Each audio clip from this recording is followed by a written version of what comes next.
주가가 올라갈지 떨어질지라기보다는 이 회사가 얼마나 돈을 잘 벌고 있는지 기업의 내재 가치가 정말 이제 중요해지는 세상이 올 거고 이유가 있어서 싼 주식을 사시면 안 돼요. 이유 없이 사는 걸 사야 돼요. PBR이나 PBR이 너무 낮은 기업들은 문제가 있는 기업들이 많아요. 업황이 안 좋고 사양 산업이고 점점 20년 뒤에 없어질 산업이 있잖아요. 네. 근데 이런 기업은 싸다고 하면 큰일 나는 거죠. 그러니까 기업에 대한 이해도를 높여야 돼요. 정말 내가 이 주식에 대한 것만큼은 대한민국에서 손꼽을 만큼 잘할 자신이 있다 정도가 돼야지 이제 직접 투자를 해야 되지 않겠습니까? 네. 치주 투자에 맞는 성향은 그럼 어떤 사람이라고 생각하세요?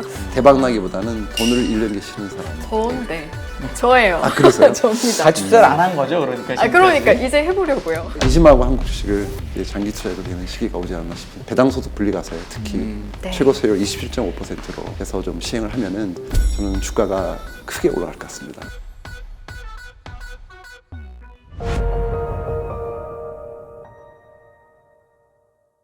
최근 시장에 대한 총평으로 시작하면 어떨까 싶습니다. 예, 사실 최근 이제 상승 장세를 좀 돌이켜 보면은 네. 전반부는 이제 누가 뭐래도 그 리더십의 회복인 것 같아요.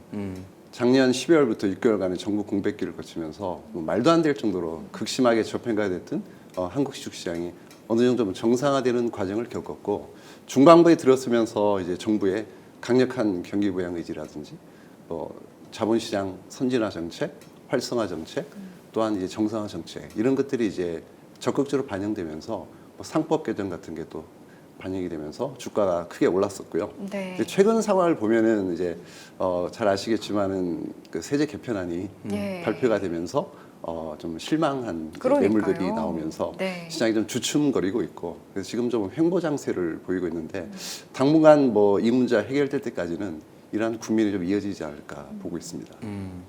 사실은 올해 코스피가 한 33% 정도 올랐고 달러로 바꿔서 보면 40%쯤 올랐거든요. 예. 그래서 2등 국가에 비해서 거의 2배 정도 오른 상태인데 예. 그래서 뭐 PER로 보든 PBR로 보든 예. 약간 비싸다고 생각하는 분들도 계시거든요. 예. 그럼에도 불구하고 충분히 저평가 영역에 있다라고 생각하시나요, 코스피가? 맞습니다. 네. 뭐 PR로 보면은 이제 뭐 11배 정도 오는 네. 거잖아요. 지금 시가총액이 한 2,500조 좀 넘는 것 같아요. 그 정도인데 재작년에 이제 최악일 때 120조 순이익이 났고 네. 작년에 170조, 올해는 컨센서스는 뭐 230조인데 네. 실제로 한 220조 정도 난다고 보면 뭐 11배 정도 되는 네. 거죠.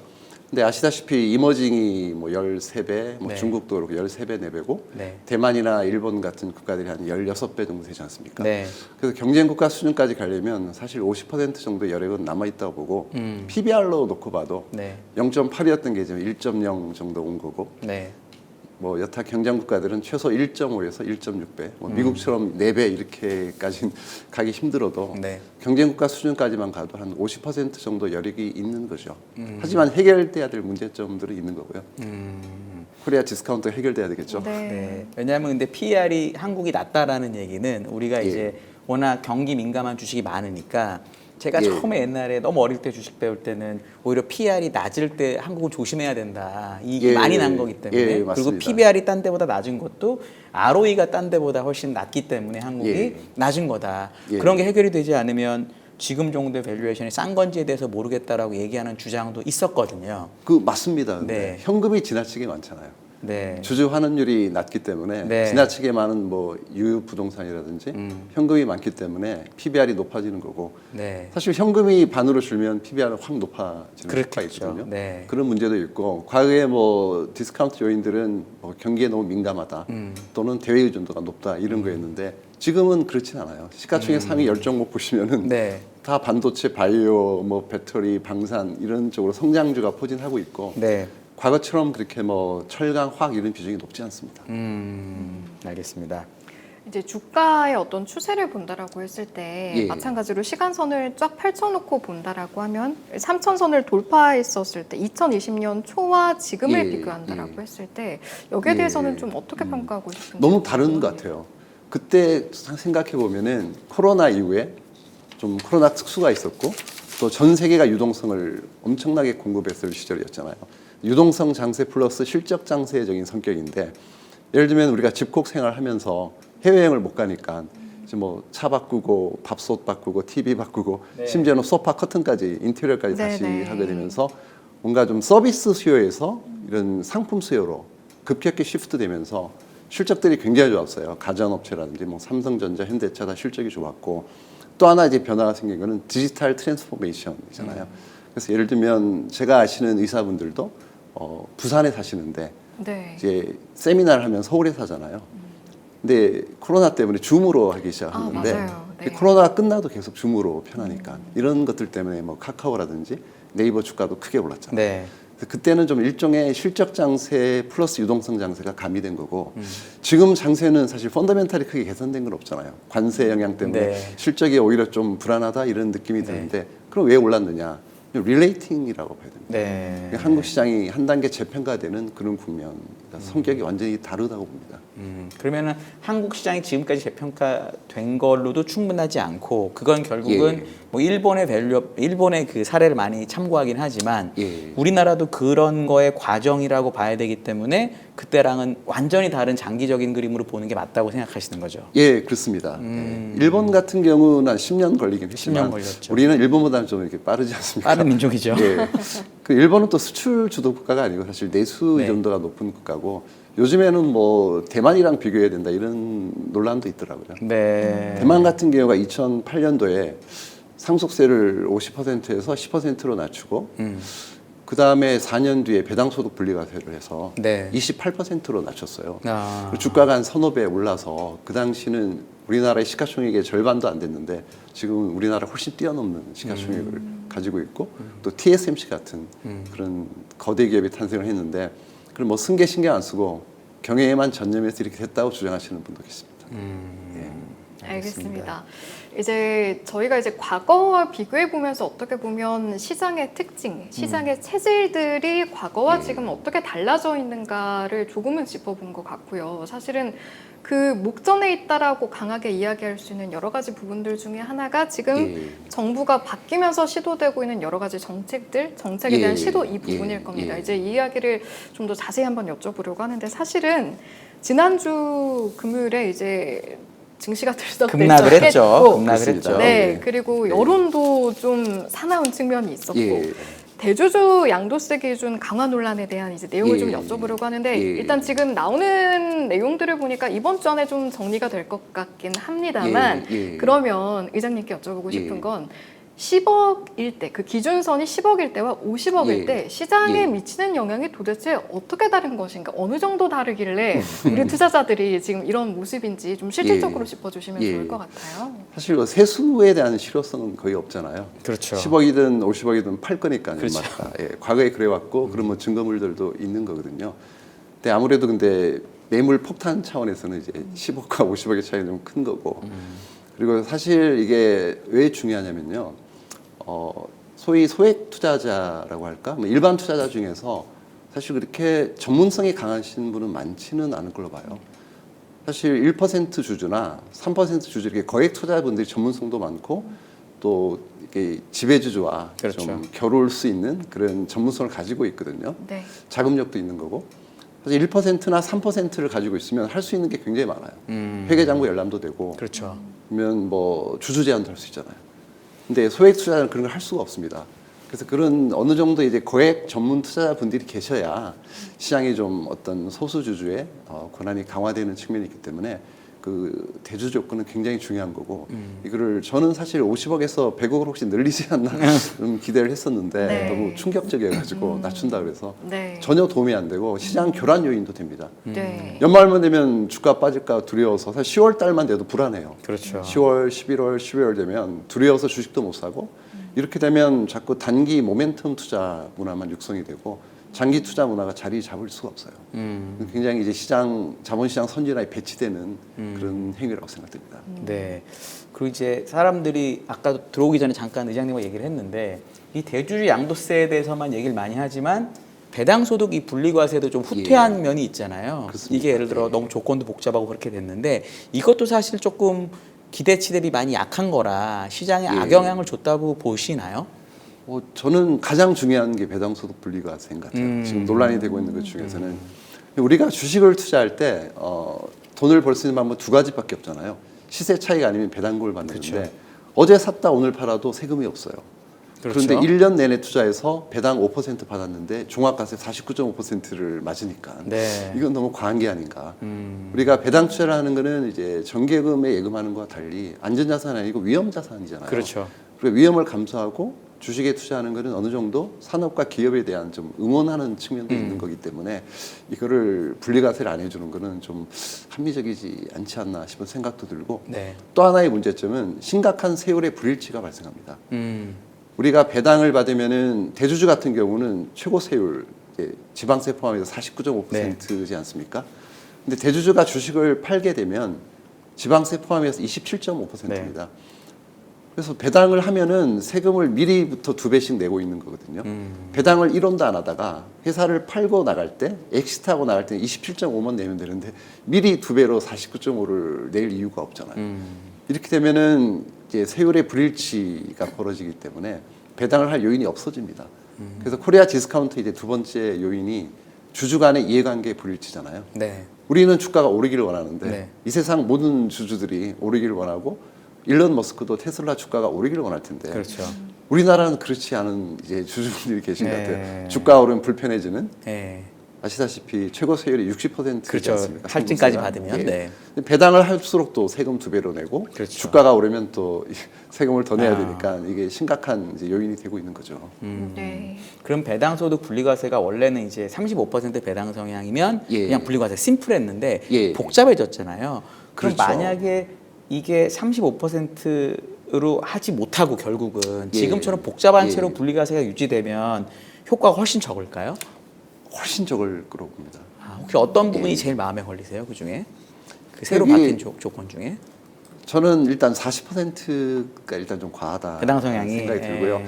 이게 이소영 의원이 이제 발의한 안이 좀 적정한 안인 것 같고 그 전에 말씀드리고 싶은 거는 네. 이소영 의원이 발의한 건 소득세법 개정이잖아요. 그렇죠. 이번에 발표한 거는 3년 한시법 그러니까 없어지는 거죠? 조특법으로 넣었더라고요. 네. 일몰돼서 없어지는 네. 거예요. 그래서 시기도 좀 늦게 하는 것 같고. 그러니까 26년 사업비 예. 들어가는 것부터로 돼 있더라고요. 예. 그래서 그 부분도 이제 문제가 되고 있고 40%도 과하고 조건이 복잡하면서는 안 될 것 같아요. 뭐 25% 이상인데 3개년 평균에 뭐 5% 이상 하면 이게 기업들이 시클리클을 하고 실적이 그렇죠. 늘 때도 있고 줄 때도 있는데 그걸 맞추기도 어려울 뿐더러 너무 복잡해지면 안 될 것 같고 이소영 의원 법안이 가장 적절한 것 같아요. 35% 이상이고 최고 세율을 27.5%를 해서 그렇죠. 양도 세율을 일치시킨 거예요. 그게 굉장히 그렇지. 의미가 큽니다. 예. 세율의 불일치를 해결한 게 가장 큰 포인트라고 저는 생각합니다. 네, 알겠습니다. 이야기가 나온 김에 이제 상법 개정안이 이제 1차가 있었고 2차 표결이 21일로 예, 좀 미뤄진 상황인데 예. 이 상법 개정안이 실질적으로 시행이 됐을 때 주식 시장은 또 어떤 모습으로 바뀔 건지 전반적으로도 한번 짚어볼게요. 예, 저는 크게 바뀔 거는 같은데 지금 뭐 당장은 아직 좀 체감이 안 되고 있는 것 같은데 상법 개정 전에 한국 주식은 심하게 말씀드리면 유가증권 한 장의 종이조각이 거래의 대상일 뿐이고 별 권리가 없는 네. 주식이었다면 이제 상법이 개정된 뒤에 한국 주식은 진정한 내재 가치를 가지게 되는 것 같아요. 뭐 주권이 살아나는 거니까. 매매 형태가 과거에는 좀 내재 가치가 없으니까 그냥 테마, 뭐 내러티브, 스토리, 뭐 재료, 뭐 뉴스에 따라서 일희일비하는 어떤 모멘텀 투자가 이제 뭐 주종을 이뤘다면 네. 이제 앞으로는 이제 뭔가 가치가 생기니까 이제 뭐 실적도 보고 밸류에이션도 보고 PBR 뭐 PR이 뭔지 모르시는 분들이 계셨지만 그렇죠. 이제 다들 이제 그런 것도 공부하시고 뭐 배당 성향, 배당 수익률, 캐시플로 이런 것들 뭐 심지어는 뭐 리플레이스먼트 코스트 뭐 대체 비용이라고 그렇죠. 하는 건데요. 뭐 예를 들면 우리가 삼성전자와 똑같은 반도체 공장을 짓는데 지금 당장 짓는데 돈이 가장 빠른 속도로 지을 때 돈이 얼마나 들어가느냐를 비교를 하는 건데 사실은 포스코 같은 경우도 그렇죠. 포스코의 시가총액이 이렇게 있잖아요. 몇십 조 있는데 포스코랑 똑같은 공장을 짓는데 돈이 얼마 드느냐. 그럼 지금의 시총보다는 훨씬 많이 들어가지 않겠습니까? 지금 인플레이션 시대. 그런 식으로 좀 뭔가 투자의 잣대가 크게 바뀔 것 같아요. 과거에는 뭐 PDR이라는 것도 나왔죠. Price to Dream Ratio. 우리는 꿈에 투자한다. 네. 지금은 이제 꿈보다는 현실, 우리 손에 잡히는 뭐 배당금이라든지 실적이 얼마냐, PR이 몇 배냐 이런 쪽이 더 중요해지는 그런 시장이 될 것 같아요. 그러면 이제 그런 시장이 되고 그리고 원래는 요번에 개정안이 나오기 전에는 예. 약간 부동산에 있는 자금을 주식으로 유도하는 걸 하면서 이제 예. 5천 코스피를 얘기를 했었잖아요. 예. 만약에 지금 정도의 이제 상황에서라면 5천이 힘들겠지만 다시 옛날처럼 이런 여러 가지 이런 정책이 다시 바뀌어서 좋게 되면 예. 5천 달성 가능성은 충분하다고 보시나요? 이론적으로는 가능합니다. 네. 뭐 심지어는 일드갭 밸류에이션 모델을 돌려봐도 지금 뭐 금리가 2.5% 수준이잖아요. 그러니까 채권이 이익을 창출하는 힘이 한 2.5% 정도 되고 현재 주식은 시총이 2,500조에서 한 220조 벌면 한 9% 정도 그렇죠. 돈을 버는 거죠. 11배 역수를 계산하신 겁니다, 지금. 예, PR의 네. 역수가 네. 1드니까 뭐 금리는 2.5, 주식은 9% 때문에 갭이 많이 벌어져 있어요. 네. 그래서 보면은 물은 위에서 밑으로 오르지만 돈은 항상 밑에서 일드가 낮은 쪽에서 일드가 높은 쪽, 이익률이 낮은 쪽에서 기대 수익률이 높은 쪽으로 이동을 하잖아요. 네. 금리가 10%면 뭐 주식할 이유가 네. 크겠죠. 은행에 예금하는 게 난데 지금 2.5이기 때문에 주식은 이제 9%가 나오고 미국은 금리가 4%고 주식도 4%잖아요. 대략 비슷합니다. 예, 지금. PR이 25배니까 네. 그 갭이 거의 네. 메워졌고 국내는 이제 한국 시장은 많이 이제 벌어져 있는 상황이라서 그렇게 일드 갭이 메워질 정도로 오르면 이제 코스피 5천 가면은 일드가 한 5.5% 나올 것 같아요. 네. 5.5% 나오면은 뭐 여전히 그래도 그쵸. 채권의 2배는 되니까 그게 뭐 불가능하다는 수치는 아닌데 이제 전제 조건들이 있겠죠. 네. 첫째는 이제 정부의 이 정책 의지가 네. 계속 유지돼야 된다는 거고, 그러면서 이제 코리아 디스카운트 두 가지가 해결돼야 된다는 거. 첫 번째는 그 주주의 비례적 이익이 보호되고 있지 않았잖아요. 상법 개정 전에는 10% 주주는 10%만큼, 1% 주주는 1%만큼 보호를 받고 혜택을 받아야 되는데 20-30%의 지배주주가 7-80% 일반 주주의 이익을 합병, 분할, 터널링 등을 통해서 간혹 이제 편취해가는 현상이 벌어져서 한국 주식이 너무 불안한 거예요. 장기 투자에는 언제 무슨 일을 당할지 모르니까. 근데 이런 게 상법 개정이 되면서 없어졌죠. 네. 두 번째 요인인 이제 주주 간의 이해관계 불일치, 배당소득 분리과세가 제대로 되고 뭐 상속세가 어느 정도 조정이 되면은 네. 충분히 가능하고 마지막으로 이제 기업의 실적이 좀 그렇죠. 뒷받침되면 이제 금상첨화 더 이상 갈 수도 있는 거죠. 네. 물론 몇 가지 전제 조건을 달아주긴 하셨는데 그래도 그 조건들이 만족이 된다면 앞으로의 한국 시장을 꽤 긍정적으로 지금 바라봐 주신 거기 때문에 그렇다면 예. 의장님도 그렇고 우리 개인 투자자분들도 투자에 임하는 관점과 방향성이 조금은 달라질 수 있을 것 같습니다. 예. 그렇게 됐을 때 방향성을 좀 어떻게 가져가야 적절할까요? 이제는 이제 숫자가 더 중요해지는 것 같아요. 숫자, 그러니까 팩트죠. 이제 멀티플이라고 하는 건데 이게 밸류에이션이라고 할 수 있고, 네.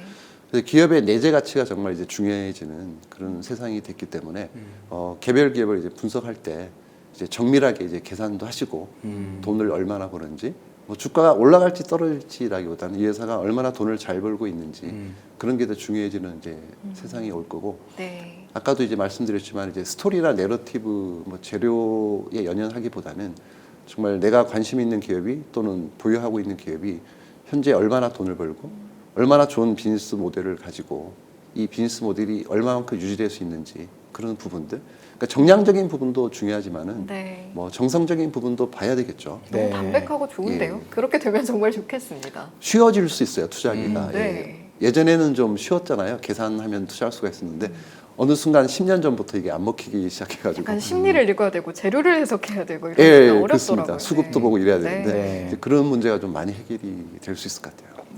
그래서 요 다음 질문도 제가 너무 여쭤보고 싶었는데 사실은 저는 가치 투자라고 하면 사람들이 막 싼 주식만 산다고 생각하는데 저는 그렇진 예. 않다고 보거든요. 아, 그렇습니다. 예. 그래서 이제 우리나라 요즘 주도 섹터를 보면 조선, 방산 이런 회사들이 있는데 예. 그 회사들이 우리가 옛날에 생각했던 밸류에이션 지표로는 싸지는 않거든요. 예. 근데 그게 계속 오르다 보니까 주도 섹터라고 인정을 해주고 예. 앞으로 많이 벌 거라고 믿으니까 땡겨서 그냥 계속 사주잖아요. 예. 근데 이제 의장님 제가 옛날에 뭐 너무 잘 배워서 책도 보고 그랬지만 기본적으로 가치 투자라는 이 카테고리에서 예. 주도 업종이라고 하는 걸 고르는 게 과연 의미가 있는 건지 아니면 이거를 주도 업종을 그래도 고르고 거기서 가치를 찾는 게 맞는 건지 예. 이런 건 혹시 어떻게 생각하세요? 전혀 뭐 아니라고 얘기할 수는 없는데요. 네. 주도 업종 중요하죠. 주도 업종이라는 게 이제 그 상황에서 가장 좀 전망이 밝고 센 거. 실적이 좋고 네. 이런 조건들이 이제 충족되는 예. 이제 종목들이긴 한데 문제는 제가 선호하는 게 시클리컬 역플레이라고 해서 네.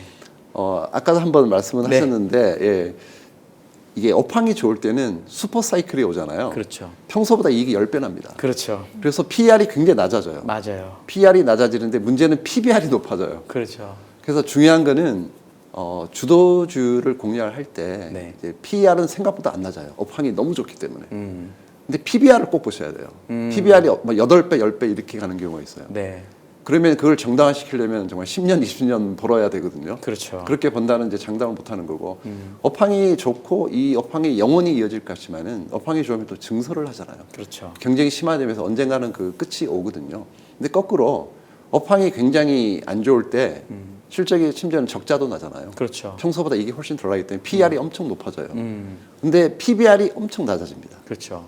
그래서 살 때는 PBR이 낮고 PER이 높을 때 사야 되는 거예요. 그러니까 경기 순환적인 업종에서는 시클리컬 역플레이를 거꾸로 해야 그렇죠. 된다는 의미고요. 네. 꾸준히 성장하는 기업은 좀 이제 다르게 접근해야 되는 거고. 그렇죠. 그래서 주도주도 중요하지만은 근데 예를 들면 업황이 예전에 뭐 카드 회사 엄청 좋았잖아요. 그렇죠. 엄청 좋았다가 다 같이 망해버리잖아요. 네. 그래서 업황이 이제 좋을 때는 다 같이 좋을 때는 그 종목을 군을 이뤄서 다 올라가기 때문에 네. 스탑 피킹하기가 힘들어요. 근데 업황이 안 좋은데 어떤 기업만 적자가 안 나요. 유지가 돼요.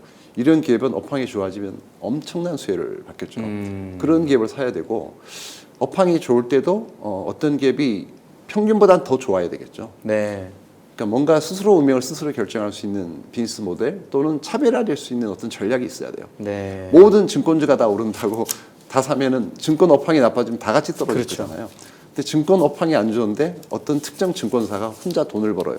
그럼 뭔가 있는 거죠. 네. 특출한 모델이 있는 거니까 그런 쪽을 유의해서 봐야 될 것 같습니다. 네. 사실은 워낙 지금 기준점을 촘촘하게 잘 설명을 해주셔서 제가 추가로 질문 드리는 게 약간 죄송스럽기도 한데 그럼에도 불구하고 사실 저 예. 또한 진행자이기도 하지만 개인 투자자 입장에서 잘 예. 투자를 하고 싶다라는 욕망을 가지고 있을 때 드는 생각은 예. 아 저평가된 거 사고 싶다. 예. 그런데 내가 사면 바로 고평가로 바뀌었으면 좋겠다라는 꿈을 꾸곤 하는데 예. 그래도 내재 가치 대비 좀 저평가된 주식을 잘 찾을 수 있는 노하우는 혹시 없을지 날로 먹겠다는 징표죠? 한번 들어보겠습니다. 예전에 펀드 운영을 직접 할 때는 네. 제가 분기마다 한 번씩 이 기계를 돌립니다. 콘트를 돌려가지고 저 PER 상위 100종목, 저 PBR 상위 100종목, 배당 수익률 상위 100종목 이렇게 뽑아가지고 회사를 전부 다 갑니다. 네. 그 전에 스크리닝은 좀 하고요. 너무 부채 비율이 높다라든지 너무 규모가 작다든지 유동성이 너무 적다든지 네. 심각한 거버넌스에 문제가 있다든지 이런 걸 좀 제끼고 네. 그 외에는 직접 회사를 가서 이제 비즈니스 모델을 봐야 되는 거죠.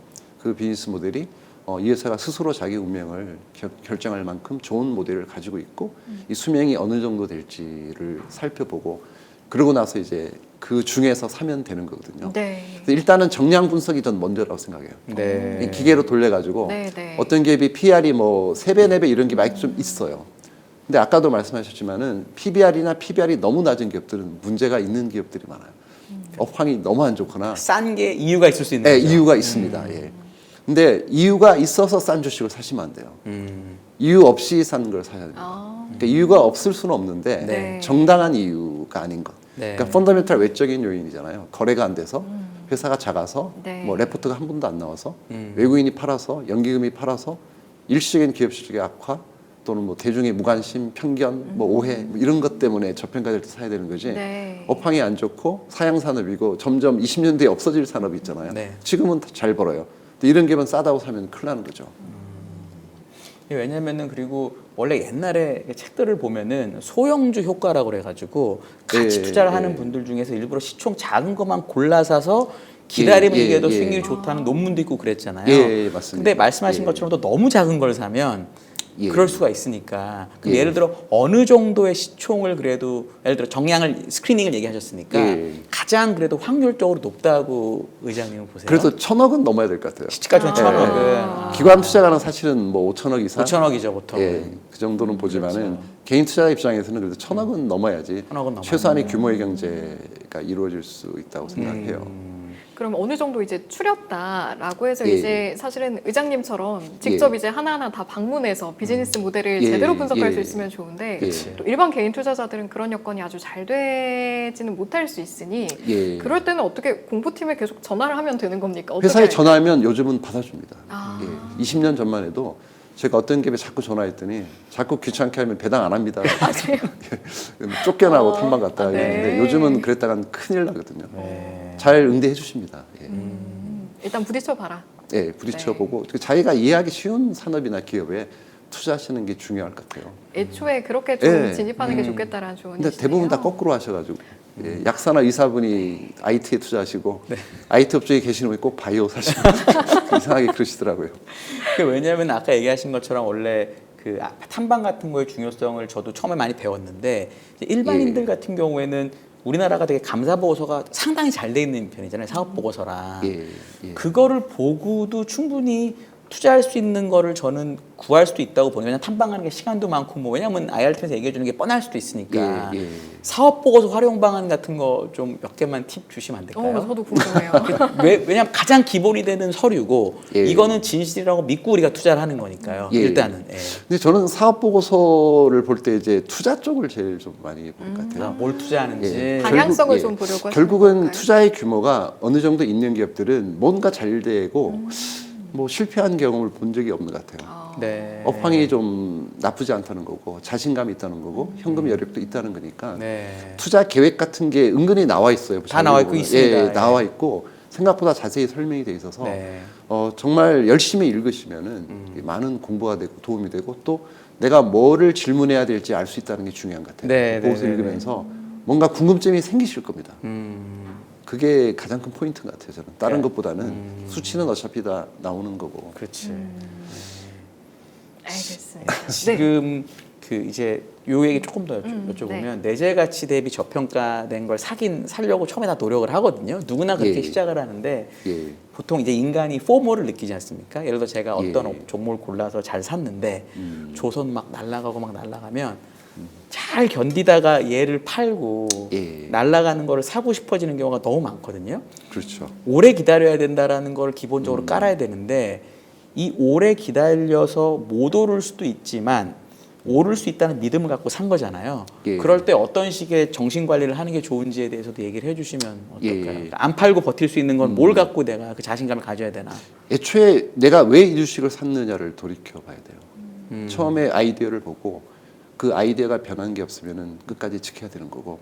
사실 워렌 버핏이 얘기를 한 것 같아요. 근데 군중이 너와 의견을 달리하는 것으로 너는 옳지도 그러지도 않다. 너의 추론과 너의 데이터가 오르면 너는 옳은 것이다. 네. 라고 얘기를 했는데 항상 이걸 되새기고 있는데 근데 내가 왜 이걸 샀는지 그때 이유를 보고 조건을 보고 그게 변했으면 팔아야 되는 거고요. 네. 그러니까 피터 린치도 얘기했어요. 내일 세상이 무너진다고 주식을 팔지 말아라. 네. 그러나 기업의 실적이 나빠지면 당장 팔아라. 라고 얘기했듯이 기업의 실적, 펀더멘탈 이런 거를 보고 자신감을 가져야 되는 거고 실적은 좋아지는데 주가는 떨어질 수도 있어요. 그렇죠. 때로는 주가와 내재 가치는 역의 방향으로 움직일 때도 많거든요. 네. 오랜 세월이 지나면 반드시 정의 방향으로 가기 때문에 그 실적에 대한 확신, 그러니까 기업에 대한 이해도를 높여야 돼요. 엄청 많이 이해를 하고 있어야 됩니다. 사실 쉬운 일이 아니죠. 저희 같은 그렇죠. 전문가들도 제가 한참 때 20년 전에 한국투자밸류 네. 자산운용에 있었을 때도 저희 펀드 매니저가 12명 정도 됐거든요. 1년에 기업 탐방을 1624회를 갔다 왔어요. 그래도 성과가 잘 안 나거든요. 그럴 수도 있습니다. 그냥 맞습니다. 개인분들 같은 경우도 좀 종목 수도 좀 줄이고 네. 본인이 이해할 수 있는 산업에만 집중하고 거기에 대한 이해도를 엄청 높여서 정말 내가 이 주식에 대한 것만큼은 대한민국에서 손꼽을 만큼 잘할 자신이 있다 정도가 돼야지 이제 네. 직접 투자를 해야 되지 않겠습니까? 사실은 이제 가치 투자하면은 그래도 다른 이제 투자 방식보다는 좀 더 묵혀놔도 된다. 예, 살짝 예. 다른 거 하면서 덜 집중해도 된다라는 생각이 은연중에 좀 있는 것도 사실이었던 것 같은데 예. 지금 의장님 말씀을 들어보니까 오히려 본질적으로 내가 투자했던 어떤 이유가 예. 환경이 달라지면 그 어떤 투자보다도 빨리 유연하게 결정해야 되는 게 또 가치 투자일 수 있겠다라는 예, 맞습니다. 생각도 듭니다. 맞습니다. 그런가요? 예, 예, 맞습니다. 가치 투자가 좀 제가 생각했던 거랑 달랐다. 그리고 아까 사실은 의장님 얘기하신 것처럼 이익하고 주가 방향이 다를 수 있다고 말씀하셨잖아요. 예. 저도 그런 경우를 너무 자주 보는데 또 다른 방법으로 주식 투자를 하는 분들은 그러면 주가가 맞는 거기 때문에 일단 주식을 파는 게 맞다고 얘기하는 분도 있긴 있거든요. 예. 그거에 대해서는 혹시 어떻게 생각하세요, 의장님? 이게 모멘텀 투자가 이제 그런 이 세상에 이제 투자 전략은 뭐 수백 수천 가지 그럼요, 있겠지만 그럼요. 네. 우리가 하는 자세나 태도, 마음가짐으로 봐서는 모멘텀 투자와 가치 투자 두 가지만 있는 건데 네. 가치 투자는 이제 주가를 예측할 능력이 없는 이제 사람들이 할 수 없이 이제 돈을 잃기 싫으니까 네. 이제 가치 투자를 하는 거고 이게 감이 좋으신 분들 있잖아요. 네. 직관이나 인사이트가 굉장히 좋으신 분들은 모멘텀 투자가 맞죠. 뭐 주가가 올라갈 것 같아 사면 또 오르고 네. 뭐 아무래도 불안해 팔면 떨어지고 네. 이런 분들은 이렇게 하는 게 맞고 이게 안 되는 분들은 이제 할 수 없이 이제 가치 투자를 해야 되는 거고 네. 이게 본인이 운영하는 자금의 성격과 본인의 성향에 맞는 투자가 최고의 투자인 거지. 네. 이 세상에 누구에게나 적합한 완벽한 전략은 없어요. 가치주 투자에 맞는 성향은 그럼 어떤 사람이라고 생각하세요? 갑자기 궁금해지네요. 소박한 투자자, 그리고 소박한 보수적인 투자자. 투자자, 대박 나기보다는 돈을 잃는 게 싫은 사람. 전 예. 네. 저예요. 그러세요? 접니다. 가치 투자를 안 한 거죠, 그러니까. 그러니까 지금까지? 이제 해보려고요. 예, 자기 몸에 맞는 투자를 하셔야 되는 아, 거예요. 예. 그렇겠네요. 예. 그러니까 알겠습니다. 왜냐하면 이제 주변에 투자하는 지인들을 살펴보면 약간 예. 몸에 사리가 생길 것처럼 너무 오랫동안 고통받는 안 지인들도 올라서. 많고, 네 그러다 보니까 저도 성향에 맞는 투자가 중요하겠다라는 생각을 예, 좀 많이 하게 맞습니다. 되더라고요. 왜냐면 또 맞습니다. 부동산도 있고 여러 가지 투자의 방식이 있으니 일단 가치 투자하시는 분들은 좀 방금 말씀하신 것처럼 예. 좀 소박해야 하고 그렇습니다. 네. 욕심이 없어야 됩니다. 큰 욕심이 없어야 되고 그런 특징들. 또 가치 투자 이야기 조금만 가지고 가면 우리가 흔히 이제 예. 가치 투자 이야기하면서 항상 성장수를 나란히 놓고 비교하는 예, 예, 일이 많은데 이게 정말 상반된 개념일까라는 질문도 드려보고 어우, 싶어요. 전혀 아닙니다. 흔히 그렇게들 얘기를 하긴 하는데 가치 투자는 이게 가격과 가치의 괴리를 취하는 네. 전략이고 가치를 형성하는 요인은 세 가지가 있는데요. 안정성, 수익성, 성장성이기 때문에 안정성은 이제 자산 가치로 대변이 되고 수익성은 이제 수익 가치, PER, 네. 자산 가치는 PBR 지표가 나오고 성장 가치는 이제 그 기업의 미래 산업 전망, 기업의 전망 성장성인데 성장 가치보다 더 낮은 가격에 사는 것도 훌륭한 가치 투자죠. 어떠한 뭐 IT 기업이든 바이오 기업이든 이 기업이 갖고 있는 성장에 비해서 현저하게 낮은 가격으로 굉장히 좋은 회사인데 아무도 모르고 나는 그 회사의 성장을 알아요. 예를 들면 10년, 20년 전에 뭐 카카오를 산다든지 네. 얼마나 훌륭한 가치 투자입니까? 하지만 뭐 주가가 수십 배 오르고 너무 인기가 좋을 때 상투에 사는 거는 그 모멘텀 투자가 되는 그렇죠. 거죠. 예. 그래서 성장주 가치주를 따로 구분할 필요는 없는 거고 단지 이제 기업의 내재 가치는 잘 안 바뀌는데 때로는 성장에 관심이 많을 때가 있고 어떨 때는 뭐 땅값이 막 오를 때는 뭐 자산 가치, 부동산 많은 기업에 관심이 많을 때도 있고 때로는 뭐 수익 가치, 뭐 PR에 집중하는 시기가 있고 환경이 변하면서 우리 마음이 바뀌어가지고 뭐 자산 가치주, 수익 가치주, 성장 가치주 이렇게 각각 따라가는 거지 반드시 뭐 성장주와 가치주를 대비시키는 건 이제 옳지 않다고 봅니다. 네. 이런 것도 있어요. 가치 투자를 들고 가는 기간이 길다라는 오해도 있는데 예. 보통은 이제 제가 아까 얘기 드린 아까 카카오를 10년 전에 샀어도 일반적인 예. 분들은 2배 오르면 10%로 팔고 싶잖아요. 그렇죠. 언제 그러니까 뭔가 비즈니스 모델이 잘못돼서 파는 거 말고 예. 예를 들어 수익 실현의 관점에서 봤을 때는 어느 정도가 올랐을 때 그래도 적정하게 수익 실현하는 게 적당하다고 보세요. 그것도 일반인들한테 너무 중요하거든요. 그러니까 기업에 대한 이해도가 부족해서 네. 이렇게 쉽게 이제 털리는 거거든요. 그렇죠, 소위. 그렇죠. 이해도가 높다면 네. 이 어떤 기업이 있는데 주가가 10,000원인데 계산을 해보니까 진정한 내재 가치는 한 10만 원이더라. 네. 그러면 이게 2만 원, 3만 원 가도 흔들리지가 않잖아요. 근데 그 계산이 안 되면은 이제 흔들리는 거죠. 안 되면 어떻게 해야 돼요? 안 되는 경우도 사실 많으니까. 계산이 안 되면 다른 방법으로 투자를 아, 그럼 하시는 게, 그렇게 예, 계산을 하지 말고 살 때부터. 그렇죠. 모멘텀 네. 투자도 좋은 방식이에요. 네. 원칙만 지키고 열심히 하시면은 네. 기술적 분석, 모멘텀 투자자 뭐 화려하고 비싼 옷이 좋은 건 아니고 자기 몸에 맞는 그렇죠. 옷이 뭔가 그렇죠. 있거든요. 가치 투자가 정석은 아닙니다. 그는 네. 이제 잘 직관이 없고 좀 돈을 잃기 싫어하시고 이렇게 주가 예측하기 힘드신 분들 그런 분들이 이제 선호하는 네. 전략입니다. 네. 앞서 말씀하신 가치 투자에 적합한 인간 군상으로서 이제 저희 이제 슬슬 마무리할 시간이 다가오는데 이 질문을 좀 드려보면 저희가 일부 시작할 때 우리나라 예. 시장 이야기로 예. 시작해서 지금 가치 투자 이야기를 한참 했잖아요. 예. 그런데 또 이제 주변의 개인 투자자인 제가 지인들이 주식 투자하는 사람들이 네. 좀 꽤 있는데 예. 인식들이 내가 해보니까 처음엔 순진하게 가치 투자로 한국 시장 들어왔는데 우리나라 예. 시장에선 이게 쉽지 않은 길이었어라는 이야기를 하는 사람들이 많습니다. 그런데 예. 저희가 앞서 이제 우리나라 시장의 체질이 좀 바뀌고 있나라는 이야기를 했잖아요. 예. 그럼 예. 이 시점에서는 우리가 가치 투자가 가능한 환경으로 바뀌어가고 있는가라는 예. 질문을 드려보면 어떨까 예. 싶습니다. 맞습니다. 확연하게 이미 바뀌었다고 가는 봅니다. 길이에요. 예. 상법 개정이 정말 큰 일이기 때문에 크게 바뀌었다고 생각합니다. 이제는 안심하고 한국 주식을 이제 장기 투자해도 되는 시기가 오지 않나 싶은 근데 생각이 듭니다. 그럼에도 이제 세부적인 앞으로 나올 어떤 조항들 이렇게 예. 구체적인 내용들을 가지고 그래도 의심을 거두지 못하는 분들도 있는데 그럼에도 불구하고 지금까지의 변화만 가지고도 충분히 체질 변화에 긍정적인 신호로 보고 계신다 이렇게 해석해도 될까요? 예, 한 절반 정도는 온 것 같고요. 음. 나머지 부분들은 이제 정부에서 해결해야 될 부분들이 있습니다. 네. 지금은 너무 채찍만 좀 휘두르는 경향이 강한 상법 개정, 뭐 네. 노란봉투법부터 해가지고 지금 중대재해처벌법, 뭐 법인세 인상 네. 폭풍처럼 몰아치지 않습니까? 근데 당근이 필요합니다. 그러면 예. 마침 이제 이번 주 내에 좀 정리될 것 같다. 뭐 여당에서도 예, 좀 정리가 예, 될 것 같고 예. 대통령실에서도 의견을 들을 생각이 있다라고 하는 이 시점이니 또 예. 의장님의 말씀을 들으실 수도 있잖아요. 예. 그러니까 한번 좀 정책적인 재원을 주신다면 어떤 당근이 필요할까, 시장에 어떤 예. 것들이 필요할까 한 말씀 좀 예, 부탁드립니다. 사실 뭐 너무 잘해보셨고 정부에 감사드립니다. 사실 상법 개정 힘들게 재개 반대에도 불구하고 해냈고, 근데 이제는 이제 채찍이 아니고 당근이 필요한 시점이고 이제 세법 개정이 남아 있는 거고요. 그래서 주주 간의 이해관계 불일치 이걸 반드시 해결하지 않으면 코리아 디스카운트는 절대로 벗어날 수 없을 거라고 봅니다. 그래서 배당소득 분리과세 특히 이거는 이소영 의원 법안대로 네. 최고 세율 27.5%로 해서 좀 시행을 하면은 저는 주가가 크게 올라갈 것 같습니다. 그리고 네.